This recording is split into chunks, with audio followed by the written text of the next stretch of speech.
അച്ഛാ, ഉം? ആ എഴുന്നേറ്റോ? ഇന്ന് ഏതാ ദിവസം? ഞായറാഴ്ച ആവാൻ ഇനിയും 2 ദിവസം ബാക്കിയുണ്ട്. ഓക്കെ, ശരി ശരി, കം.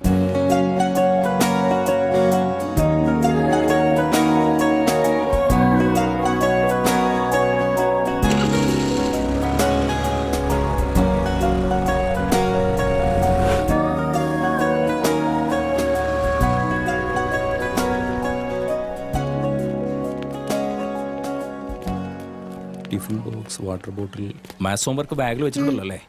ടാബ്ലറ്റ്സ് ഉണ്ട്. എത്രണ്ണം കഴിക്കണം? ലഞ്ച് കഴിച്ചതിന് ശേഷം സ്മോൾ ടാബ്ലറ്റ് വരണം, ബിഗ് ടാബ്ലറ്റ് വരണം. Very good. ബോട്ടിലെ വെള്ളം തീർന്ന ചിത്രയുടെ ബോട്ടിൽ നിന്ന് കുടിച്ചോ. വേറൊന്നും കുടിക്കാൻ പാടില്ല. ആ, ഞാനൊരു 4 o'clock ആകുമ്പോൾ നിന്നെ വന്ന് പിക്ക് ചെയ്തോളാം. ഓക്കെ, എന്നാ പോട്ടെ. ഇന്നും ഹോസ്പിറ്റലിലേക്ക് തന്നെയാണോ? ഡോക്ടർ ആൻഡ് ഇഞ്ചക്ഷൻ ചെയ്യോ അച്ഛാ? ചെയ്യുമല്ലോ. ഹോർലിക്സ് കുടിക്കാൻ പറഞ്ഞ നീ കുടിക്കില്ലല്ലോ. കുടിക്കാതിരുന്നപ്പോ കഴിഞ്ഞ ദിവസം പ്രയറിൽ നിനക്ക് തലചുറ്റിയില്ലായിരുന്നോ? അതുപോലെ നിനക്ക് വീണ്ടും തലചുറ്റും. ഡോക്ടർ ആന്റി നിനക്ക് ഇഞ്ചക്ഷൻ. നാളെ മുതൽ ദിവസം ഹോർലിക്സ് കുടിച്ചോളാം അച്ഛാ. പ്ലീസ് അച്ഛാ, ഇഞ്ചക്ഷൻ വേണ്ട അച്ഛാ. ശരി ശരി, കാവ്യ ഗുഡ് ഗേൾ ആയെന്ന് ഞാൻ ഡോക്ടറോട് പറഞ്ഞോളാം. ഇഞ്ചക്ഷൻ വേണ്ട. ഓക്കെ. ആ, ലേറ്റായി പോയി, ഞാൻ പോയി. ബൈ അച്ഛാ.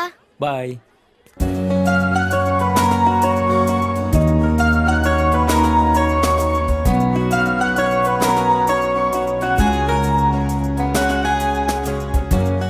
അച്ഛൻ സ്വാതി അങ്ങനെ എന്നെ വിളിച്ചിട്ട് 9 വർഷമായെന്ന് തോന്നുന്നു.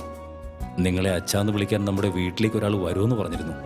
ഈ കഴിഞ്ഞ ദിവസം പേടിച്ച് കുഞ്ഞിനെ കയ്യിലേക്ക് വാങ്ങിയതുപോലെയാ തോന്നിയത്. അതിനിടയ്ക്ക് 8 വർഷമായോ?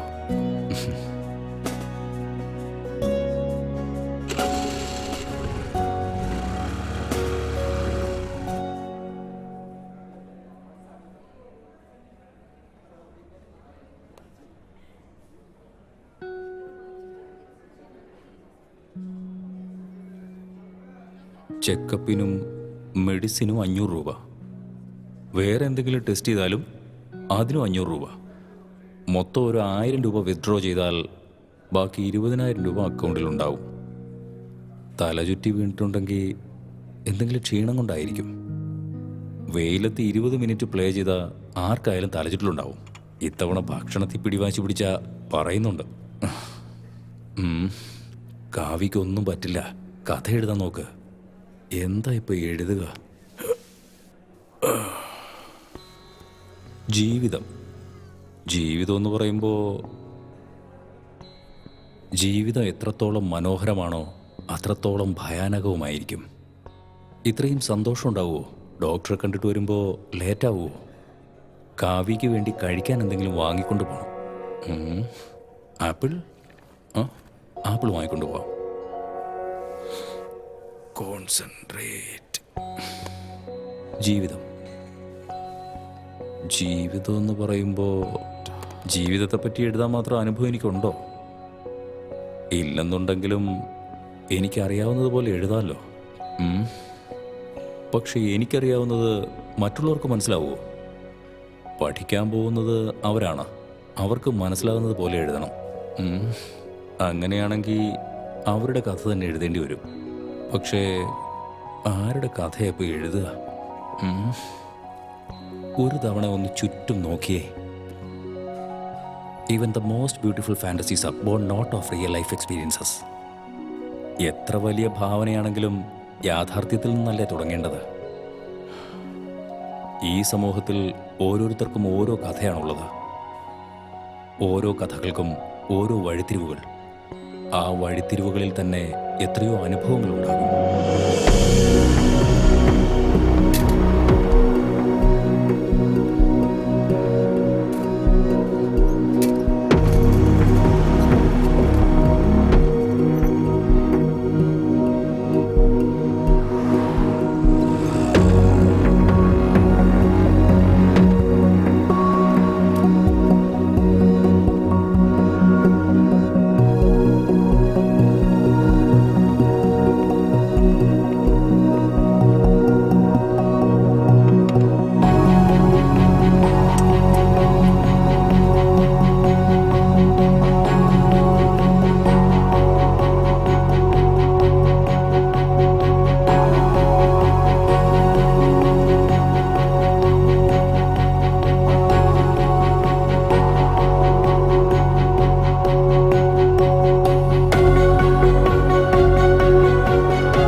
തരണേ സാറേ, സാറേ എന്തെങ്കിലും തരണേ സാറേ സാറേ. വല്ലതും തരണേ സാറേ എന്തേലും ഒന്ന് തരണേ എന്തെങ്കിലും തരണേ.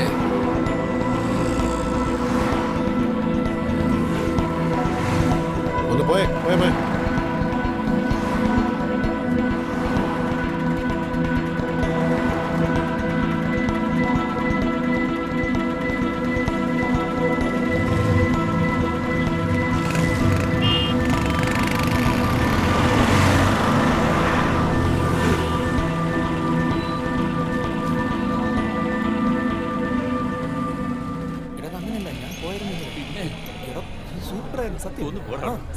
കള്ളം പറയാ.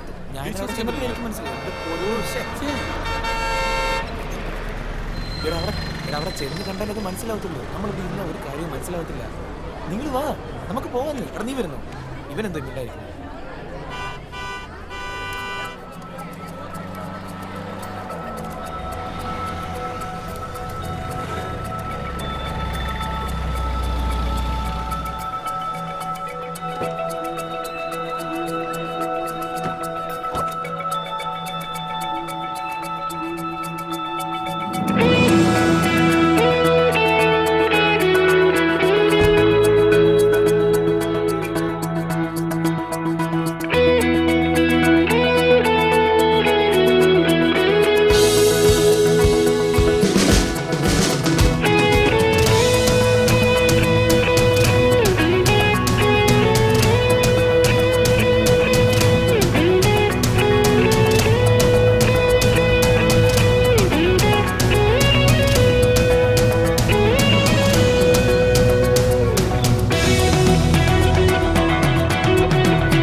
അപ്പൊ അതാണ് കാര്യം. എടാ നിനക്ക് വേറെ ആരെയും കിട്ടിയില്ലേ? ആ പെണ്ണിന് പൊളിറ്റിക്കൽ ബാക്ക്ഗ്രൗണ്ടാ ഉള്ളത്. പ്രശ്നമാവും കേട്ടോ. പ്രശ്നമായ ഇഷ്ടപ്പെട്ട പെണ്ണിനെ വിടാൻ പറ്റുമോ? എന്ന് വെച്ച് ജീവൻ കളയാൻ പറ്റുമോ? നീ അങ്ങോട്ട് നോക്കിയേ, അവളുടെ ബോഡി ഗാർഡിനെ കണ്ടോ? ശരിയടിയാ. നീ പറഞ്ഞ പോലെ രേണു എന്നെ നോക്കാതെ ക്ലാസ്സിലേക്ക് പോയി കഴിഞ്ഞാൽ ഇത് അങ്ങനെ തന്നെ വിട്ടേക്കാം. ചിലപ്പോ നോക്കിയാലോ.